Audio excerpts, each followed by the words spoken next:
And welcome back, everyone, to Who Would Win. Today's Who Would Win comes to us from J Money, who asked the question, who would win a fight, Michael Myers versus Ash Williams?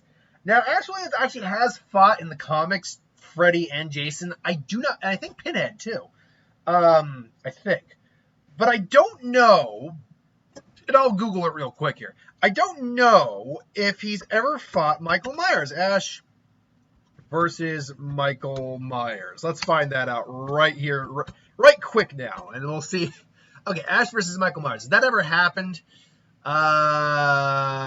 Let's see here. Any images of that? No, that has not happened to the best of what I can find here. Again, he's actually fought Jason and Freddy, and maybe Pinhead, but he has never fought Michael Myers. Michael Myers is one of the oldest characters I have ever had on this series. And I don't mean the age of the character. I mean how many times and how long this character has showed up on this series. Michael Myers, his background varies a little bit, but the constant is he was a disturbed child in whatever way. Killed his sister, I believe, at the age of 6. And then I believe he spent 15 years or so. I could be getting the numbers slightly off. He spent well over a decade and a half in an insane asylum. Loomis, I spent this many years trying to reach him. I spent the next years keeping him locked up because I realized what he was. Evil. Pure evil. So, yeah. He's known, and he's the boogeyman. Now, Michael, it all depends on how you look at Michael overall. If you composite him, then we can just do a composite. If you're looking at a certain part or version of him from one of the series, I mean, Part 1, original movie Michael and this most recent trilogy Michael are the same character. Then you got technically the second movie. Technically, the second movie might be considered the same character too, but they do some different things. However, then you have the Part 1, Part 2, 3 through 6 Michael, which is a different continuity Michael. Then you got H2O and Resurrection, which has only got the same continuity to the first movie. Then you got the Rob Zombie one, and then you got the newest one, which only has continuity to the first one. There are now a lot of different versions of Michael. The only real difference between any of them is Part 4 through 6, who does have mystical abilities. He is mystically empowered. In general, though, Michael is abnormally strong, easily capable of lifting a German Shepherd with his hands and breaking his neck, stabbing someone with a knife and just keep them stuck there sheer weight. He can easily snap a knife, break a man in half. He can easily punch through walls, at least basic drywall walls, and not like stone walls or anything like that, but pretty powerful walls, or solid walls, pretty powerful walls. He's capable of using just about any weapon he gets his hands on, but he normally wields the giant butcher's knife. But again, he's multifaceted. He's extremely stealthy. You basically never hear him coming, which is extremely skillful ability. Now, that being said, it is still up for debate whether or not Michael can, in fact, teleport. A lot of people say he can, but the problem is it's similar to Jason, where there just isn't enough evidence, save for a video game that lets you do that. Even so, why the hell doesn't he do it all the time? The only answer would be A, he doesn't have teleportation, and it's just it just shows how quick he can actually move. Or B, he can do it, but it's a limited level. Michael, we just don't have the same, we just don't have enough evidence to suggest that's actually what he's doing. Plus, when you go into later continuities or most of the continuities where he's not supernaturally empowered, then that really takes out the supernatural ability to teleport. The only version that makes sense he could teleport would be 4 through 6, because he is mystically empowered in that version.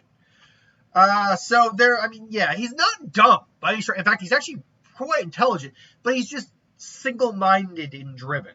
That's it. There's pure evil in his head and pure evil in his soul, and he's just coming to kill you. Last but not least is his durability, which Michael can take one hell of a beating, literally. Even old man Michael, who is not mystically empowered in the second movie of the new series, was stabbed repeatedly, shot multiple times, beaten on, had his hand blown off in the previous movie, or fingers blown off in the previous movie, and got up and killed everyone. This is a guy who survived not being straight point blank in an explosion. Like, it's clear he wasn't at the epicenter of it. He avoided a good chunk of it, but he still got hurt. Survived an explosion, survives getting stabbed multiple times, shot multiple times.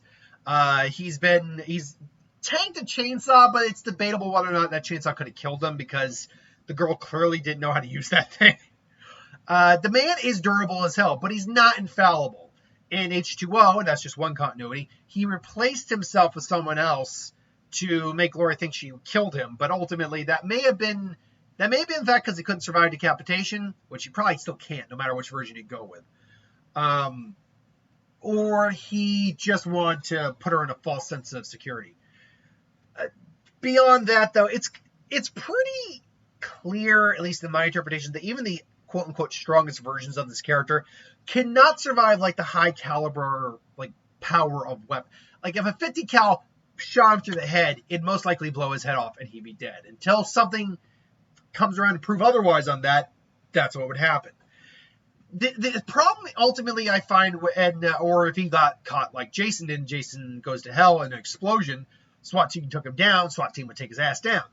The problem I find with people who argue against that, whether it's the Cult of Thorns stuff or whatever, is that they never take into account that there's, except for maybe the comics to a certain degree, and there have been some Halloween comics, there's not enough shown to tell us how durable he actually is. He's never had to deal with that. Even Jason has had to deal with much more powerful forms of, like, weaponry before. And has been put down by those things, too. If it wasn't for his supernatural bullshit and Jason Goes to Hell, he was dead. Hell, in Jason X, the only reason he came back was due to freaking future tech.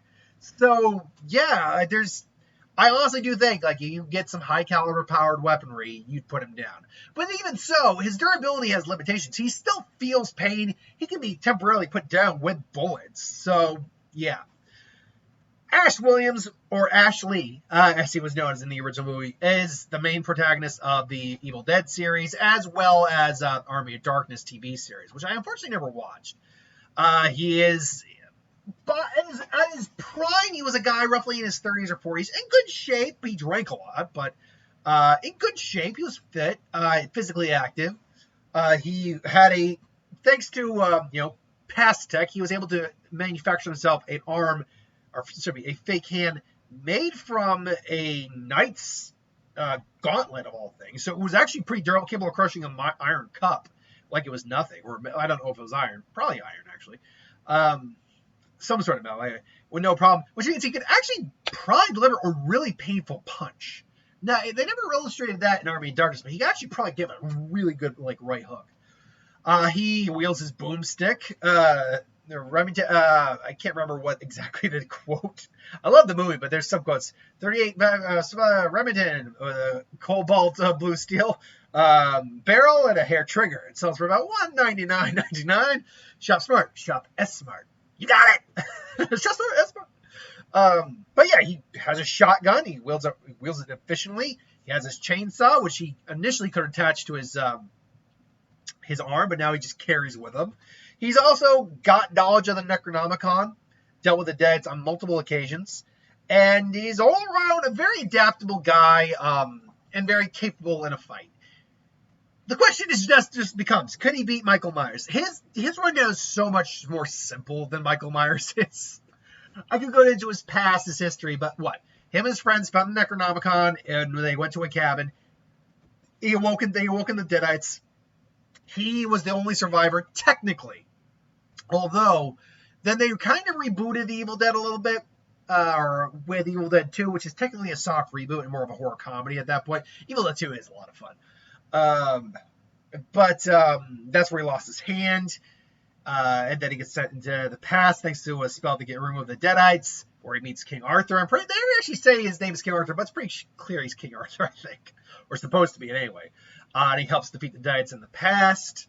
And then, obviously, the Army of Darkness, it goes in the future, but the future's altered because he can't say the exact words. So, yeah. Could he beat Michael Myers? Would Michael Myers kill him, or vice versa? Well, I think the first thing Michael's going to have a problem with is the shotgun. Like I said, Michael can survive shotgun hits. That's not up for a debate here. He can take birdshot, deer slugs, or deer slot, or slugs. We've seen him take all of it. But he, A, still feels pain. And B, has been put down on, and flat on his ass by those things. And if, Michael just starts walking, he's like, yeah, cool. He just kind of goes, starts by the, boosh, boosh. Just puts him on the ground. Yeah, and he's wondering, okay, maybe he, honestly, I think the most realistic scenario in this fight would be Ash thinks he's a Deadite. Because he starts getting back up and just, shoots him again. All right, he just goes to get the chainsaw. Michael's getting back up, and you son of just the problem for Michael in this fight, legit, is Ash is someone who would just keep pumping him full of lead until he gets a chance to cut his goddamn head off. If he can get a headshot, which I think he would very much do, I think at that point he'd get near him, just put as many rounds in his head as he could, and then take his head off. Then whether or not, that is one of the big things we just don't know, is can Michael survive a shot straight to the dome? And I don't just mean like a 99 millimeter, or 9 millimeter, or even like a 35 caliber, whatever. No. I'm talking about a goddamn shotgun round, 2 barrels to the dome multiple times. I don't think he can survive that, assuming his head is not blown off. Assuming his head's durable enough to take some of it, his brain matter is going to be just freaking mushed in front. Even if his skull is so, because some people do have stronger bone structures than others. I think that's legit. Even if his skull, for some reason, is capable of taking the blast and not breaking and shattering, it's still going to probably be cracked. He's still going to have a concussion. We know Michael can be knocked out because in movies 5, he's in a coma in the beginning of the movie for a year. So we know he can't, because he's still human is the problem. This is the thing people sometimes argue, and I'm like, no, you can't argue this. He is human. He is an enhanced human in those 3 movies. He's got mystical abilities, but the Boogeyman title isn't a legit species. He's not a monster in the sense of The Thing, or even Freddy Krueger for that matter, who became something more than human. No, he is a supernaturally enhanced human in those movies. Otherwise, he's just the Boogeyman in terms of his title alone. And yeah, I'm not saying, now look, I'm not saying this is a complete stump, and I'll get to that why in just a second. But the fact of the matter is, if he can be knocked out for more than a minute, he just puts the chainsaw, starts going for the head. The only thing Michael could probably do is maybe wake up partly through his decapitation. And that might happen, legit, assuming he can. And maybe just stab Ash in the leg and just, motherfucker, you son of a bitch. And he's starting to go, Michael would be starting, because he's now starting to bleed profusely from his neck. And I bet even Ash might know, it's like, he's thick. Like, it's hard to get through there, but he can do it. We know a chainsaw can cut him, held by someone who actually knows how to use the damn thing. And again, don't give me that crap about, the chainsaw couldn't cut him. No, we saw the chainsaw cut him. It just didn't go through him because the girl just kept going, zah, zah, couldn't use the damn thing. You get someone who actually knows how to use a chainsaw properly and just drive it into him, it will cut through him. I have no doubt about that. You want to argue that in the comments? Go ahead. You want to call me, you want to say I don't know what I'm talking about? Go ahead. But they for God's sake, they threw the man's body in a salt grinder in the last movie. If that can do it, a chainsaw can do it. Now, a salt grinder is more powerful, but the context of this is still to say, hell, this is why a chainsaw can do it. Because if he can get stabbed by a knife, a chainsaw can cut into him. That's basically what it comes down to. If he can be hurt by lesser weapons, a chainsaw should be able to do it. But yeah, Michael would theoretically be getting up. He's struggling. Ash is, he's fumbling a little bit. Michael's getting up. He's about to just slam. Maybe he breaks Ash's legs. And maybe just stands over. He's just about to grab him and just stab him through the head or neck. But Ash has a ching, which we saw he could grab a sword. He could grab a knife and just bends the knife, and all of a sudden just boom! Gives it the best right hook. Michael goes flying in. He grabs the chase and just then takes his head off. Ash, I think, would win this with either a lot of ease because he just would keep putting rounds into Michael and aiming for the head when he gets the chance, especially if he gets a point blank dome shot in multiple shots. Michael's done, I think. And if that doesn't work, Michael would still be badly injured. And he'd then at that point, if Michael's still alive and able to get like Ash on the ground, break a leg or whatever, Ash, I think, would win by the skin of his teeth. It comes down to the fact that Ash has fought far more dangerous things than Michael Myers. And he actually has tools capable of putting Michael down on his person regularly. So I'd go Ash Williams in this. It would either be a relatively easy fight or a really hard fought win. But I think it would go to Ash Williams. But I digress. Let me know in the comments below what you think. Thanks for watching. I hope you enjoyed, and I'll see you next time.